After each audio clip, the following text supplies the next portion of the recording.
Omicidio di Paderno del Grappa, il 39enne ucciso con oltre 20 coltellate, ha tentato disperatamente di difendersi prima di soccombere. I carabinieri alla ricerca dell'arma del delitto con il metal detector. Domani l'autopsia, l'omicidio è avvenuto già nel pomeriggio di sabato. Soldi e cellulare della vittima erano nella sua auto, escluso il movente della rapina. Sconvolta e trincerata nel silenzio ad Asolo la famiglia del 39enne, i vicini, brave persone, inimmaginabili, una fine così.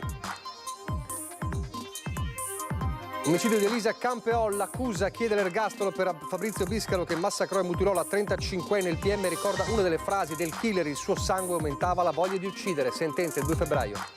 Mentre continua la polemica di Salvini sul limite di 30 km all'ora nelle città, a Treviso la misura è attiva già da 10 anni dentro le mura e in alcune zone della periferia e il sindaco leghista la difende. Domani sera a Pieve del Grappa il Consiglio Comunale straordinario con l'ordine del giorno l'ipotesi centro di accoglienza migranti all'ex teatro delle Suore di Crespano. Amministrative nella Marca, nel centro-destra situazione delicata per alcuni comuni. A Vittorio Veneto pesa l'ipotesi di un ritorno di Darè e Fratelli d'Italia scalpita. A gestire la partita il segretario regionale del Carroccio. A Conegliano la prima bacheca del riuso in Veneto, dove i rifiuti tornano a essere oggetti utili. A inaugurarla il ministro dell'Ambiente Pichetto Fratin. Rugby, a febbraio il 6 Nazione Under 20 torna a Treviso. A Monigo 2 incontri della nazionale italiana che avrà il suo quartier generale alla Ghirata. Apriamo però la pagina della cronaca e torniamo inevitabilmente all'omicidio di Paderno del Grappa. Domani l'autopsia sul corpo del 39enne ucciso da una prima ricognizione sul corpo con oltre 20 coltellate già nel tardo pomeriggio di sabato. Oltre 20 coltellate, una ferocia inaudita, la ferma determinazione di uccidere. In attesa dell'autopsia affidata all'anatomopatologo Alberto Furlanetto, la ricognizione esterna del corpo di Bled Ardedia, il 39enne di origini albanesi ritrovato senza vita in una zona boschiva di Paderno del Grappa, conferma che sul giovane papà di Asolo l'assassino si è accanito. La vittima ha cercato disperatamente di difendersi, come dimostrano le profonde ferite a mani e braccia. Quali colpi siano andati in profondità e siano stati mortali lo definirà l'esame autoptico. Dedia sarebbe morto nel tardo pomeriggio di sabato, anche se le rigide temperature delle ore seguite alla sua scomparsa non consentono di stabilire con precisione l'orario del decesso. Alle 16 ha lasciato la pizzeria Antica Abbazia di Semonzo, dove lavorava, per andare di fatto incontro alla morte. Una telefonata con la cognata alle 16:15, poi più nulla. In via Colli ha incontrato qualcuno, resta da stabilire chi e perché. Non una rapina finita male, portafoglio col denaro e telefonino sono stati ritrovati nella Mercedes bianca del 39enne. Qualcuno che conosceva bene oppure una frequentazione occasionale. L'inaudita violenza con la quale è stato ucciso farebbe pensare a qualcuno che nei suoi confronti covava una profonda rabbia. Aggredito da una o più persone. L'esame delle ferite potrebbe dare una risposta in questo senso. Il corpo ritrovato con i pantaloni abbassati induce a pensare a un incontro a fini sessuali, ma è tutto da accertare. I dati contenuti nel suo smartphone e quelli delle celle telefoniche dell'area potrebbero consegnare agli investigatori elementi fondamentali, ma i carabinieri procedono in queste ore anche al setaccio delle telecamere di sorveglianza della zona, che spesso, sottolinea il procuratore Marco Martani, si rivelano determinanti.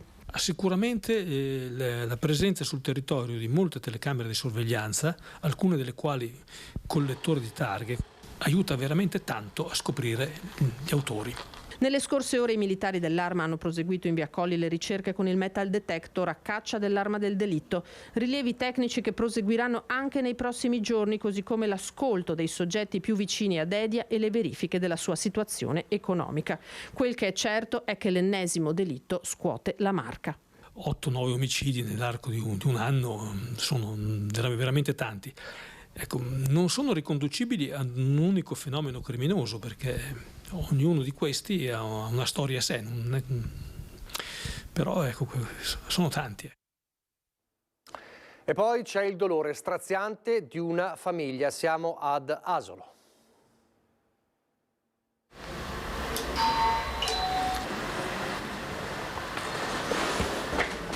Buongiorno.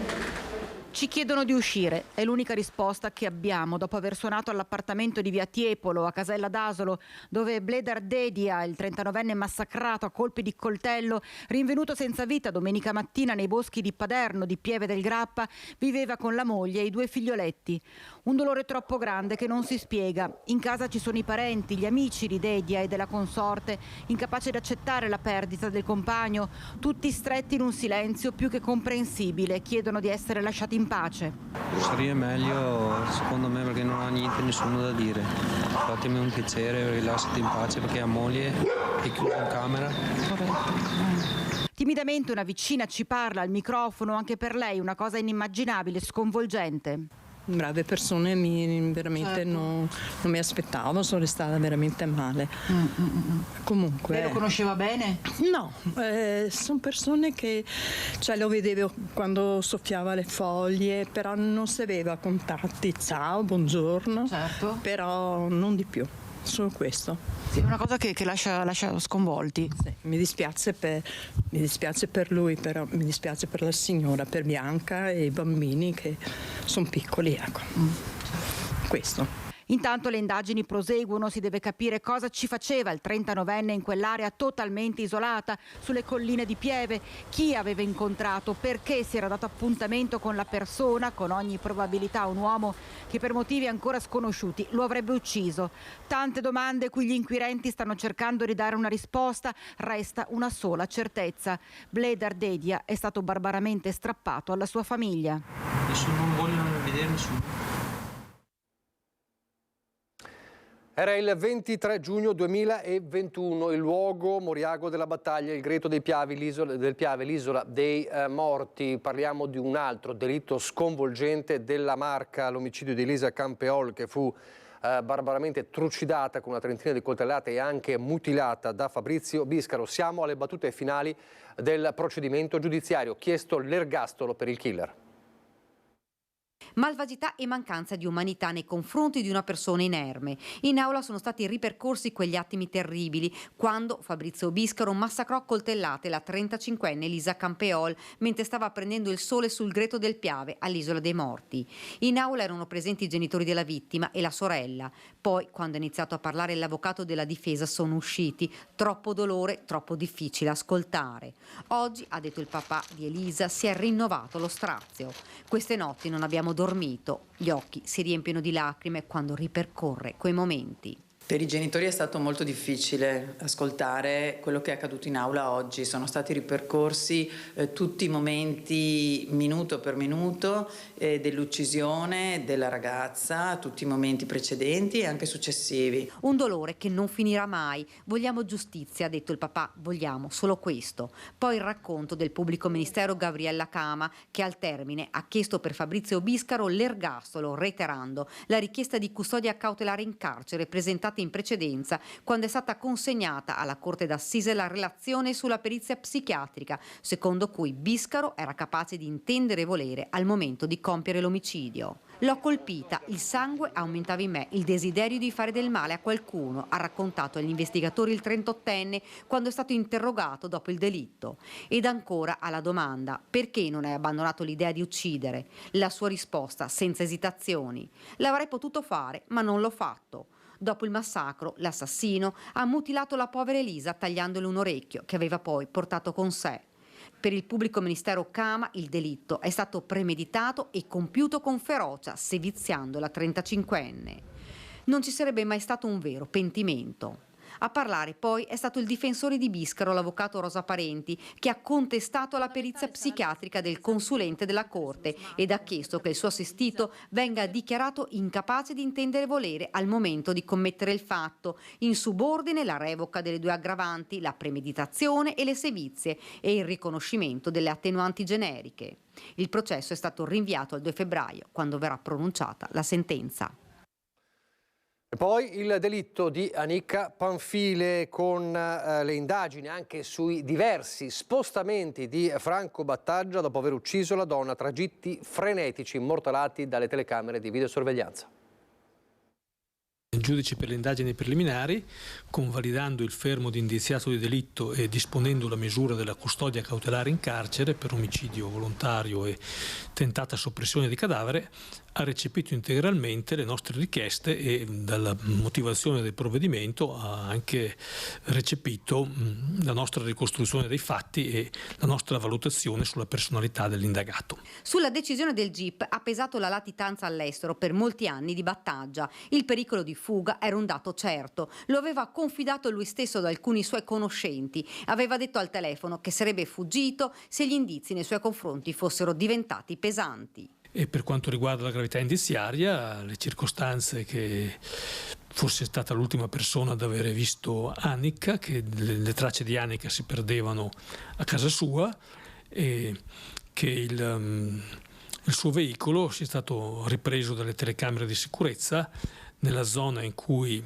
è stato buttato nel canale della Vittoria e quindi successivamente è finito nel Piave il cadavere di Annika. Non solo, ma farlo rimanere dietro le sbarre anche la possibilità di reiterazione del reato. Dalle intercettazioni è emersa l'abitudine di Battaglia di incontrare prostitute e di fare uso di cocaina durante questi incontri e questo avrebbe potuto ricreare una situazione di pericolo analoga a quella che ha portato all'uccisione di Annika. Il giorno dell'omicidio della giovane mamma, il pick-up di Battaglia è stato immortalato da diverse telecamere, spostamenti frenetici sui quali gli investigatori si sono soffermati. Nel tardo pomeriggio del 18 gennaio, giorno in cui sarebbe stata uccisa Annika, il 77enne ha fatto una telefonata, poi è uscito di casa ed è andato a prendere il fratello a Mogliano e insieme a lui è tornato nella sua abitazione di Arcade. Alle 20.05 Battaglia ha ripreso la macchina ed ha riaccompagnato a casa il fratello. Perché? Tutto ripreso dalle telecamere di videosorveglianza, immortalato alla rotonda del casello autostradale di Treviso Nord. Poi, con lo stesso pick-up, Battaglia è passato ripetutamente nei pressi del canale della Vittoria a Lovadina e vicino al ponticello dove il cadavere sarebbe stato gettato in acqua. Secondo gli investigatori, il corpo sarebbe stato avvolto in un tappeto dove i carabinieri del RIS hanno riscontrato una traccia biologica di Annika. Si è chiuso un cerchio di questo delitto che ha sconvolto un'intera comunità, ma non è escluso che ci possano essere complici nell'occultamento del cadavere. Allora la folle sfida, la folle challenge sui social, il surf sul cofano dell'auto. Abbiamo raccontato ieri la vicenda del 18enne residente Ormelle che ieri mattina è salito sulla carrozzeria della macchina per poi cadere a terra investito dalla stessa vettura che non è riuscita a fermarsi. Il 18enne è ancora in prognosi riservata in gravi condizioni all'ospedale Cafoncello di Treviso. Per ora la Procura di Treviso non ha aperto nessun fascicolo di indagini, nessuna persona è stata denunciata. La magistratura potrà procedere soltanto in caso di querela da parte del ferito. Ricordiamo che a guida del mezzo c'era il cugino del 18enne. In auto c'erano 5 ragazzi, il giovane che poi è salito sul cofano e altri 4 tra i 17 e i 18 anni. Un gioco folle che è stato messo in atto davvero pericoloso. Sul posto, lo ricordiamo, sono intervenuti i carabinieri. Si attende appunto che migliorino le condizioni del 18enne di Ormelle, che però restano ancora molto molto gravi. Ancora la sicurezza stradale, maxi multa per un 27enne di Castelcuco trovato dagli agenti della polizia locale in sella a un motorino senza patente, senza assicurazione e senza revisione.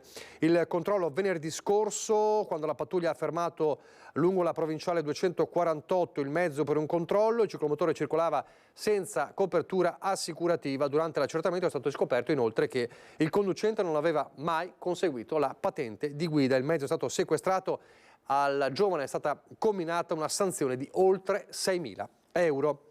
E poi c'è la polemica nazionale dei limiti dei 30 km all'ora nelle città. Il caso Bologna infiamma il ministro dei trasporti leghista Salvini, ma a Treviso il sindaco leghista Conte difende le limitazioni attualmente esistenti, anche se ne esclude l'estensione ad altre strade ad alto scorrimento.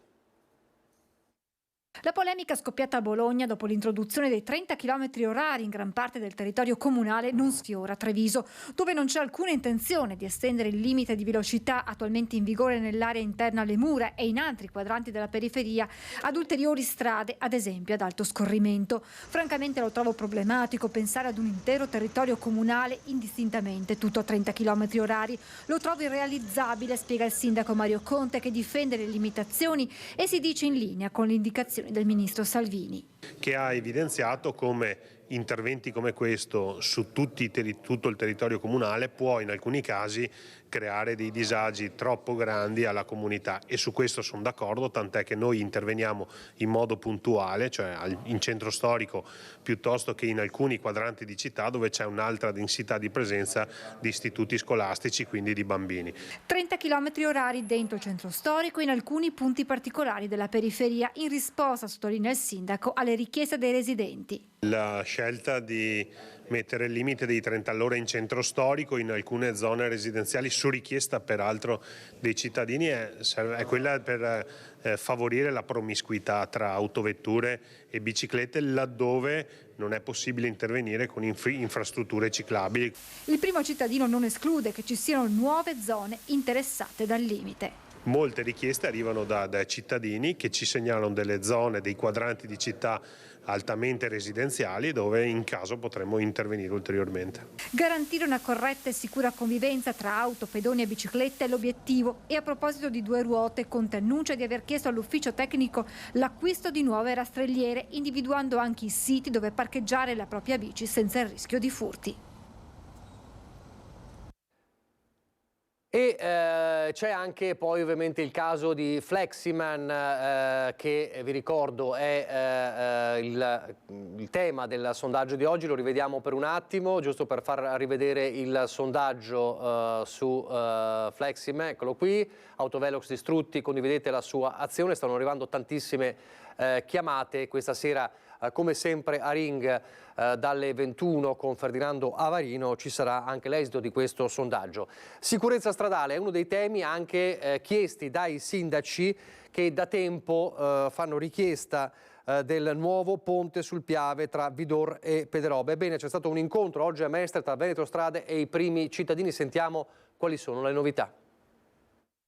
Importanti novità per il nuovo ponte sul Piave. Questa mattina i sindaci di Vidor, Valdobbiadene, Pederoba, Crocetta e Cornuda si sono incontrati a Mestre con i vertici di Veneto Strade. Siamo arrivati ormai alla conclusione della progettazione definitiva, mancano ancora alcuni studi integrativi, ma insomma possiamo dire che il progetto è quasi concluso e ci verrà mostrato definitivamente verso fine marzo. Un progetto da oltre 500.000 euro che non appena ultimato verrà portato subito a Roma. Il progetto definitivo ci servirà per andare al Ministero dei trasporti e delle opere pubbliche per cercare un finanziamento importante. L'opera dovrebbe costare attorno ai 100 milioni, ormai quello è il dato definitivo. Escluso il finanziamento con i fondi PNRR, si punta al ministro Salvini sulla scia del ponte di Messina con due ulteriori motivazioni. Vidor è il ponte tra due siti UNESCO, Monte Grappa e Colline del Prosecco, e l'attuale struttura non può reggere all'aumento del traffico legato alla pedemontana veneta. Chiediamo insomma che il Ministero se ne faccia carico. Il Veneto spesso si è finanziato da solo tante opere, ma intanto sarebbe anche il caso si guardasse con un'altra lente questo territorio. Ancora la cronaca, con una nuova operazione della Guardia di Finanza contro gli evasori fiscali, confiscati beni per oltre 2 milioni di euro. Abbiamo confiscato 5 fabbricati, tra cui una villa e 3 abitazioni residenziali, disponibilità bancarie, 2 partecipazioni societarie e 5 autovetture, tra cui una BMW e una Nissan. Sono i beni confiscati dalla Guardia di Finanza di Treviso per un totale di circa 2 milioni e 100.000 euro in seguito a condanne per reati tributari. L'omessa presentazione delle dichiarazioni fiscali ai fini delle imposte dirette e dell'IVA, l'omesso versamento di IVA l'emissione di fatture per operazioni inesistenti e anche la presentazione di dichiarazioni fraudolente attraverso l'indicazione di costi fittizi. Si tratta di 7 persone, 3 di nazionalità straniera e 4 italiani, tutte domiciliate in provincia di Treviso. Hanno un'età compresa tra i 30 e i 75 anni. Si tratta di persone che all'epoca dei fatti erano amministratori di imprese attivi nel settore delle opere stradali, dell'ingegneria informatica, della lavorazione di prodotti tessili, del commercio di vetro, dell'agricoltura e della compravendita di auto. Sono 111 i mesi di reclusione complessivamente inflitti ai 7 evasori scoperti dalla Guardia di Finanza di Treviso. Il nostro intervento è stato finalizzato non solo ad assicurare pene di natura afflittiva ai soggetti responsabili, ma anche a privarli dei beni nella loro disponibilità in misura pari all'ammontare delle imposte evase. Lo scorso febbraio i 2 vice istruttori della Polizia Locale di Ponte di Piave, Federico Simioni e Stefano Zanetti, avevano inseguito un'auto in fuga riuscendo a fermare il conducente sul quale gravava un ordine di carcerazione. Per questo i 2 agenti sono stati premiati questa mattina nel Palazzo Bo di Padova dalla Regione Veneto. L'azione dei 2 agenti conferma il quotidiano impegno sul territorio della nostra Polizia Locale proprio per rafforzare il segno di sicurezza delle nostre comunità. Il commento della prima cittadina che vediamo, Paola Roma. Adesso pochissimi istanti di pubblicità, poi torneremo a parlare del caso ipotesi hub per migranti a Crespano del Grappa.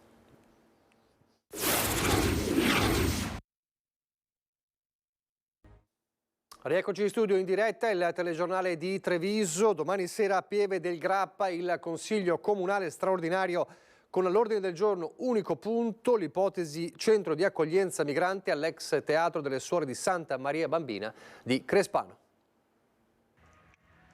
Da quando la notizia è trapelata 10 giorni fa da parte degli enti coinvolti è stato un susseguirsi di puntualizzazioni, niente di concreto, nulla è deciso, ma che nell'ex teatro del Collegio delle Suore di Santa Maria Bambina a Crespano del Grappa la prefettura avesse messo gli occhi per ricavare, previo accordo con la congregazione religiosa, un hub per migranti rimane un dato di fatto, così come che la trattativa fosse stata avviata. Il tema arriva in Consiglio Comunale, seduta straordinaria convocata su richiesta delle opposizioni, quando sul fuoco, anche per evidenti motivi politici, è stata ormai gettata più acqua possibile. C'era un'ipotesi di inserimento della struttura tra gli edifici da valutare per un eventuale hub. E io confermo quello che ho sempre detto, lo dirò anche domani sera in Consiglio chiaramente, sia dalla Prefettura che dalla Congregazione. Ho la conferma che non c'è nulla di deciso, nessun accordo fatto e pertanto la cosa non è, realizzabile sicuramente. Ma le minoranze, a cominciare dall'ex sindaco Nico Cunial, pretendono che il Consiglio si esprima ufficialmente. Dal Consiglio Comunale deve emergere chiarissimo il no a questo tipo di iniziativa. Rimane in piedi il tema del futuro di quell'immobile che per essere riconvertito a centro di accoglienza dovrebbe subire lavori lunghi e consistenti. Un edificio con una destinazione storico-culturale che deve essere preservata, non so come possa essere poi trasformato in una struttura di accoglienza. Il tema è che lì mancano tutte le certificazioni. Questione chiusa per il sindaco, ma in Consiglio il dibattito si preannuncia atteso. Se si vuole strumentalizzare qualsiasi cosa, le polemiche si fanno facilmente. In realtà, se stiamo su quelle che sono i fatti, vale a dire le notizie confermate da tutti gli enti interessati, la discussione si ferma facilmente, insomma. Le elezioni amministrative nella Marca, chiusi i congressi, il centrodestra comincia a preparare le sue strategie molto delicate, alcune sfide della Marca come Paese e Vittorio Veneto, tanto che in quest'ultimo caso scende in campo come mediatore addirittura il numero 1 della Lega in Veneto. La partita su Vittorio Veneto la sta gestendo direttamente Alberto Stefani, che ha voluto gestirla lui, per cui su Vittorio Veneto io auspico che insomma si trovi velocemente una quadratura su un nome. Che sia direttamente il numero 1 della Lega in Veneto ad occuparsi delle elezioni a Vittorio Veneto la dice lunga su quanto sia delicata la partita per il centrodestra in alcuni dei 55 comuni al voto nella Marca fra pochi mesi. Non è singolare che il coordinatore regionale si occupi proprio di Vittorio Veneto? Ma è singolare anche che l'ultimo segretario regionale eletto prima di Alberto Stefani fosse Tony Darè, e quindi ragionano magari alla pari. Già, perché il nome chiave è proprio quello di Gian Antonio Darè, che ormai verso la fine del mandato in Europa potrebbe clamorosamente tornare in campo nella sua Vittorio, già guidata per lungo tempo. Peccato che dopo l'annunciato passo indietro del sindaco Antonio Miatto, il candidato sindaco naturale della Lega sia da tempo il vice sindaco Gianluca Posocco. E a Vittorio Veneto per fortuna abbiamo la panchina lunga, nel senso che persone che possono fare il sindaco ce ne sono e che hanno capacità amministrativa ce ne sono.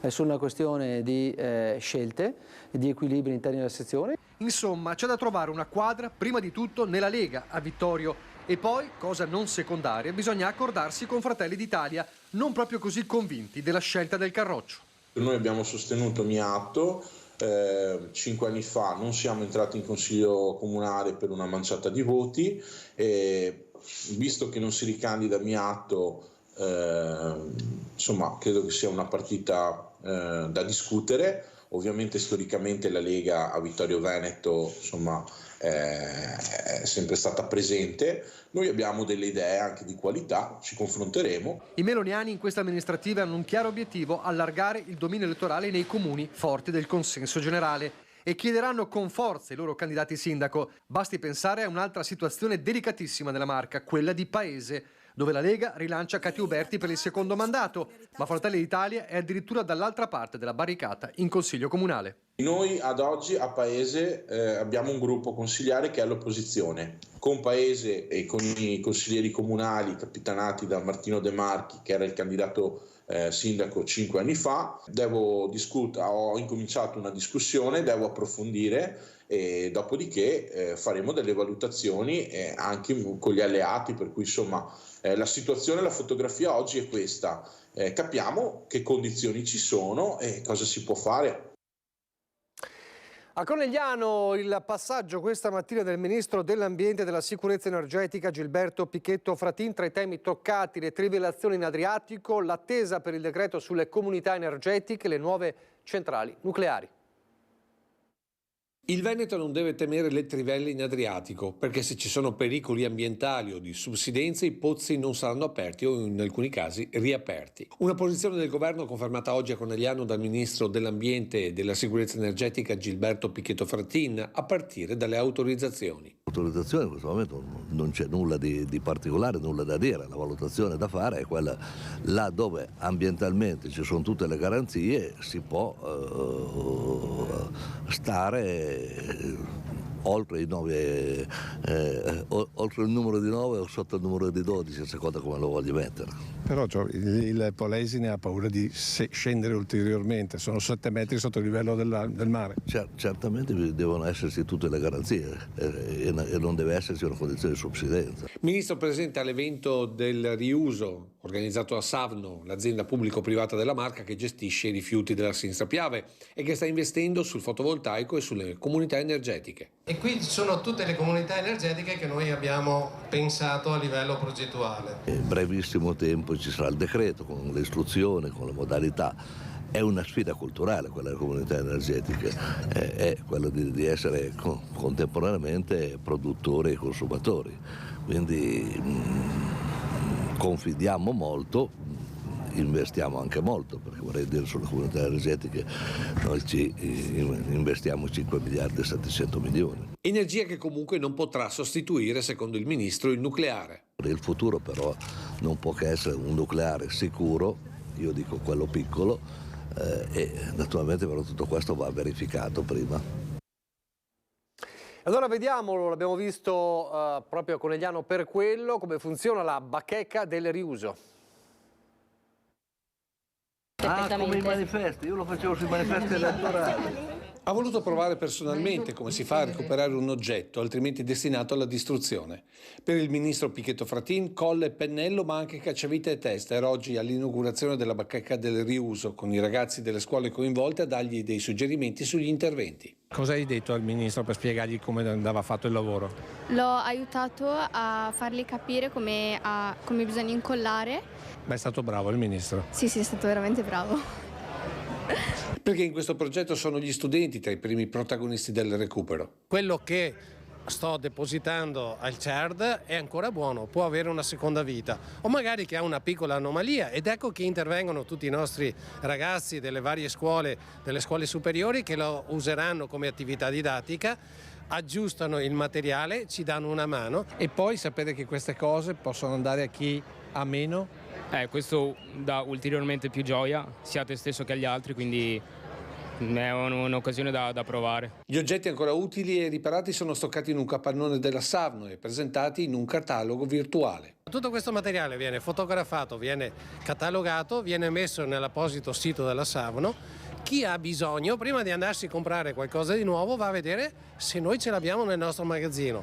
Viene là e se lo prende. E quindi dobbiamo lavorare per la salvaguardia dell'ambiente. Così come è stata la raccolta differenziata, lo sarà anche il progetto del riuso. Chiaramente se ognuno di noi farà la sua piccola parte. Una piccola parte che ha portato la provincia di Treviso ai primi posti in Europa, come ha sottolineato il presidente nazionale di Lega Ambiente. Qui le cose vanno meglio che in diversi Länder tedeschi.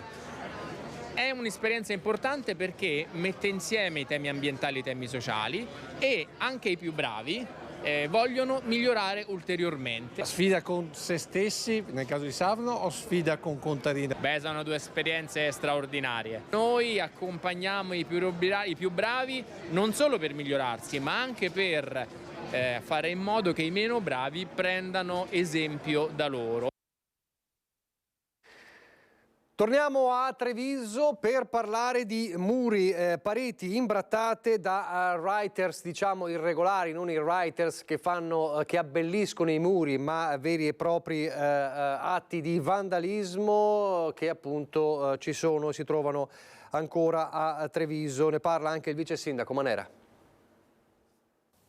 Scritte apparentemente senza significato se non nel linguaggio dei writer, messaggi e frasi d'amore ma anche disegni. È vario il repertorio dei graffiti nei quali è facile imbattersi camminando per le strade del centro storico di Treviso. Segni isolati o intere pareti imbrattate da via Canova a via Fragiocondo, passando per via Castelmenardo all'altezza dell'intersezione con via Manin.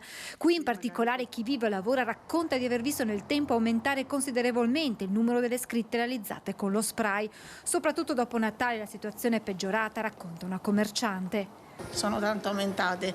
In 8 anni che sono in questa via sono aumentate sia qui che via Castelmenardo. Il muro proprio del parcheggio l'hanno riempito a dismisura proprio, senza contare le scritte poi qui su questo palazzo antico che è qui di lato, oltretutto pure colorate, celesti e quant'altro. Scritte che arrivano a interessare persino gli specchi stradali, ma anche e soprattutto colonne, portici, muri di palazzi storici. Questo è un angolino dove le guide, quando si fermano dentro al portone, questo della vecchia Banca d'Italia, si soffermano proprio a guardare questo di palazzo. Perciò vedono l'affresco che è in alto, ma vedono anche il degrado che c'è con la scritta. Grazie alle telecamere di videosorveglianza quasi sempre riusciamo a individuare i responsabili, chiarisce il vice sindaco Manera. Sono ragazzini sempre? No, neanche tanto ragazzini, a volte sono anche persone adulte solo per l'età, perché di testa sicuramente sono più ragazzini di molti ragazzini. Oltre al danno al patrimonio cittadino ci sono i costi da sostenere per la rimozione delle scritte. È un costo, ma poi quando li prendiamo il costo gli viene ribaltato con gli interessi. Siamo allo sport, prima di parlare di rugby vi faccio vedere questa prima pagina della Repubblica Online, la notizia è di poco fa e davvero colpisce tutti i tifosi di sport di qualsiasi squadra a livello nazionale, anche in Veneto. È morto Gigi Riva, il leggendario campione che ha legato il suo nome al Cagliari. È morto a 79 anni, oggi aveva appunto subito un malore, c'era stato un ricovero in ospedale per problemi cardiaci. Il leggendario rombo di tuono, lo aveva definito così un altro leggendario, il giornalista Gianni Brera. Lasciamo pure le immagini di Repubblica.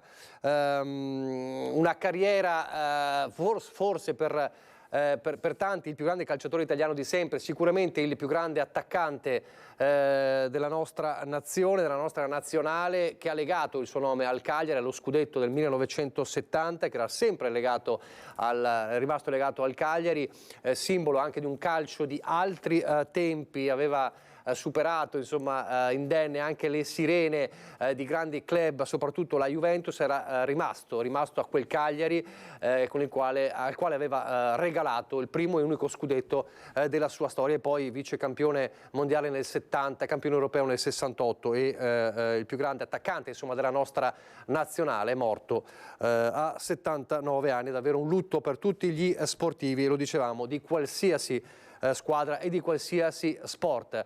Una notizia triste, una notizia invece bella che riguarda il rugby, perché il 6 Nazioni Under 20 di rugby torna a Treviso. Per presentare questo nuovo capitolo del 6 Nazioni Under 20 che ormai a Treviso ha trovato la sua casa e oltre che la sua casa ha trovato anche una casa di successo. Treviso, la casa del 6 Nazioni Under 20, così Marzio Innocenti, presidente della federazione rugby, definisce un sodalizio sempre più forte che si rinnova quest'anno dal 2 febbraio al 15 marzo. Lo stadio Monigo ospiterà i 2 incontri della nazionale italiana nel primo giorno di competizioni contro Inghilterra e l'8 marzo contro la Scozia, mentre la Ghirada sarà il quartier generale degli azzurri. Ancora una volta il capoluogo della Marca accoglie il grande rugby dell'Under 20 grazie alla collaborazione con il Benetton, una sinergia che va avanti da qualche anno. Questi progetti hanno avuto importanti risultati e alla strada da continuare a seguire, le parole del presidente Amerino Zatta. È un momento importante per questo movimento, un momento importante per la città, perché una manifestazione come questa del 6 Nazioni è una manifestazione ambita. Noi siamo orgogliosi di poterla avere a Treviso. Nel corso della conferenza stampa presentata la rosa dei 29 giocatori che scenderanno in campo contro Inghilterra e Scozia. Essere competitivi con tutte le squadre come abbiamo fatto gli ultimi 2 anni e soprattutto così avere qualche scalpo importante, diciamo, perché l'anno scorso, 2 anni fa con l'Inghilterra, l'anno scorso quasi con la Francia. Ufficializzato anche il nome del capitano della nazionale, sarà Jacopo Botturi. Anche questa è una responsabilità che abbiamo noi giocatori, di dare l'esempio e di far vedere a tutti i ragazzi della nostra età, anche più piccoli, che ci guardano, di fare qualsiasi cosa per far bene. Il sindaco Mario Conte, esprimendo la soddisfazione sua e di tutta la città di Treviso, ha parlato anche del compito sociale che hanno questi giovani giocatori, definendoli influencer per il ruolo che hanno nel lanciare messaggi positivi ai loro coetanei. Avete una responsabilità dentro e fuori al campo, le parole del vice sindaco Manera. E proprio con questa missione è iniziata una collaborazione tra Under 20 e Consulta degli studenti contro la violenza sulle donne. È una novità di quest'anno e siamo contenti di fare questa, diciamo, collaborazione contro la violenza sulle donne, e quindi cercheremo anche di far notare questo nuovo ramo. E parliamo in ultimo di rugby, perché il rugby si tinge sempre più di rosa, anche con numeri veneti della palla ovale femminile a testimoniare quanto lo sport stia crescendo soprattutto tra le giovanissime. In Veneto si contano 847 tesserate, questa regione fa da sola il 13% dell'intero movimento italiano in termini di tesseramenti. Anche per il 2024 il Comitato regionale Veneto ha programmato un ricco calendario di eventi dedicati completamente alle ragazze. Si è partiti ieri a Montebelluna per proseguire poi fino a giugno, toccando diverse città. Andiamo adesso nel bellunese.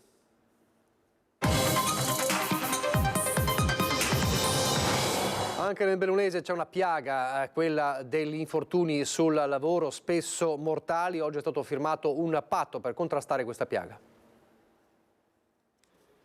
Edilizia e agricoltura sono i 2 settori dove sono di più gli incidenti sul lavoro. Da INAIL, Spisal e Scuola Edile parte un percorso che mira al contenimento del fenomeno. Nella CFS Scuola Edile di Belluno, creata oltre 70 anni fa, studiano un centinaio di ragazzi e il 60% dei 3.500 iscritti. La cassa edile della provincia proviene dai suoi corsi. Con INAIL nasce un progetto regionale di cui Belluno è capofila e coordinatrice, per analizzare attraverso 5.000 questionari il perché di certi infortuni e l'incidenza in essi dello stress da lavoro correlato. Con lo Spisal, invece, si creeranno dei percorsi per formare i cosiddetti lavoratori in quota, ossia quelli che lavorano in alto, a volte appesi a corde, come avvenne con il naufragio della Costa Concordia all'isola del Giglio, dove chi vi lavorò fu formato proprio dai bellunesi. Nel percorso sullo stress lavoro correlato ci aspettiamo di raccogliere una serie di dati molto interessanti che ci permettano dopo di indirizzare la formazione specifica. Dall'altro? Dall'altro è una conferma della bontà delle nostre attività formative in questo settore. Tra gli obiettivi anche il capire l'incidenza percentuale negli infortuni da parte dei lavoratori stranieri, che in provincia di Belluno sono però meno che nel resto del Veneto. Ormai da molti anni tutte le aziende, i lavoratori partecipano a dei corsi di formazione per quanto riguarda la sicurezza. Noi proprio oggi cerchiamo invece di guardare oltre ai corsi, cercando magari di intercettare, come con il bando INAIL, eventuali problematiche che poi magari, mi riferisco poi allo stress correlato, che magari in cantiere possono diventare dei problemi e di conseguenza poi trasformarsi magari in incidenti e molte volte anche pericolosi. In un mondo che va sempre più di fretta, lo slow, lento diciamo, alla nuova frontiera, e risponde a questa necessità un progetto, il progetto di un cammino particolare che si sviluppa nel Feltrino. Un percorso a tappe di lunghezza ideale per concludere il cammino in 7 giorni, uno sviluppo di 170 km a quote medie tra le bellezze uniche del Basso Feltrino, della zona del Tesino e della Valsugana, il Monte Grappa, la Valle di Seren, Feltre e i borghi di mezza montagna, porte d'ingresso del Parco Nazionale Dolomiti Bellunesi. Dopo una lunga gestazione è pronto a spiccare il volo il Cammino Retico, ambizioso progetto turistico pensato e realizzato grazie all'interesse dell'associazione Carpe Diem. È un gruppo di persone che vuole ridare valore al territorio, a un territorio del Basso Feltrino, Aune e quelle zone, e riportando nella discussione di tutti i giorni i valori del territorio, il territorio stesso, gli usi e costumi di una volta. Una straordinaria idea che coglie la necessità di vivere la vita in maniera diversa, a passo lento, un viaggio di senso alla scoperta del territorio, delle relazioni umane e anche di se stessi. Un cammino sulle orme dell'antico popolo retico. Noi stiamo puntando proprio a un cammino che porti un bacino di utenza, chiamiamolo così, dei fruitori a 360 gradi, che siano viandanti, pellegrini o come si vogliono chiamare, e noi puntiamo proprio a questo. L'idea è quella di offrire un'opportunità duplice: da un lato la valorizzazione del territorio attraverso il turismo lento, dall'altro aiutare zone svantaggiate fuori dai percorsi abituali che soffrono lo spopolamento. Nel 2025 il Cammino Retico sarà proposto anche agli amanti della bicicletta. Intanto entro la primavera è annunciato il lancio ufficiale del percorso, che ha bisogno della condivisione di tutti, delle istituzioni pubbliche e dei privati. Noi stiamo proprio cercando delle persone che hanno voglia e la volontà di riaprire le case, che era una tradizione anche nei nostri territori, con i donativi e con l'ospitalità diffusa nel territorio. E stiamo cercando anche delle persone che abbiano voglia di fare dei referenti nei vari territori per poter parlare e raccontare le storie, tradizioni e cultura del territorio attraversato. È tutto in via di costruzione, c'è ancora un po' di tempo, a maggio partiremo. Info alle pagine Facebook Cammino Retico e Associazione Carpe Diem.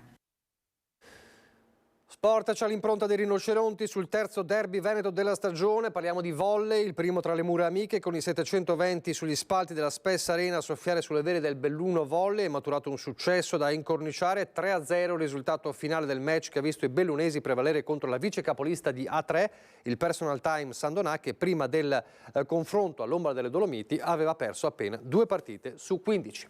È tutto, vi lascio al meteo, grazie per averci seguito, arrivederci.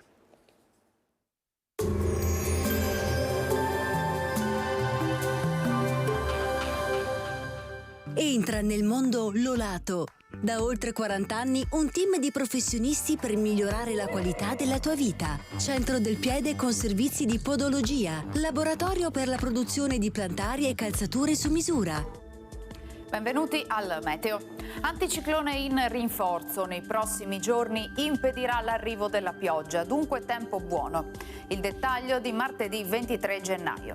Sul Veneto sarà asciutto e stabile con tanto sole e cielo sereno o al massimo poco nuvoloso, precipitazioni assenti. Temperature in lieve aumento, minime tra -3 e 1 grado, massime tra 6 e 8 gradi all'incirca. Spostiamoci ora sul Friuli Venezia Giulia. Anche qui ampio soleggiamento, cielo sereno di primo mattino, in seguito poco nuvoloso per velature o nubi medio-alte. Temperature minime tra -1 e 4 gradi, massime sui 7-11 gradi. Infine diamo uno sguardo al Trentino Alto Adige, dove ci attende una giornata soleggiata con qualche locale annuvolamento.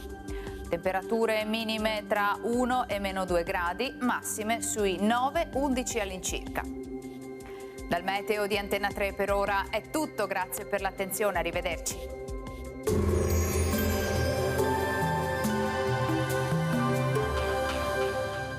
Busti, tutori e protesi di arto personalizzati. Ortopedia e sanitaria Lolato.